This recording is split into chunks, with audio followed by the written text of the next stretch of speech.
1 Samuel അധ്യായം 22. ദാവീദ് അവിടെ നിന്ന് ഓടി രക്ഷപ്പെട്ട് അതുല്ലാം ഗുഹയിലെത്തി.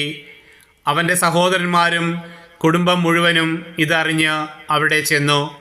പീഡിതർ, കടമുള്ളവർ, അസന്തുഷ്ടർ എന്നിങ്ങനെ പലരും അവൻ്റെ ചുറ്റും കൂടി. അവൻ അവരുടെ എല്ലാം തലവനായി. 400ഓളം പേർ അവനോട് കൂടെ അവിടെയുണ്ടായിരുന്നു. ദാവീദ് അവിടെ നിന്ന് മോവാബിലുള്ള മിസ്പയിൽ എത്തി.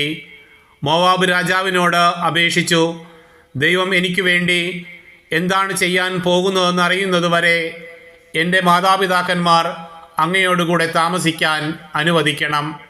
അവരെ അവൻ മോവാബ് രാജാവിൻ്റെ അടുത്താക്കി. ദാവീദ് രക്ഷാസങ്കേതത്തിലായിരുന്ന കാലമത്രയും അവർ അവിടെ താമസിച്ചു. പ്രവാചകനായ ഗാദ് ദാവീദിനോട് പറഞ്ഞു, സങ്കേതത്തിൽ ഒളിച്ചിരുന്നത് മതി, യൂദാ ദേശത്തേക്ക് പോവുക.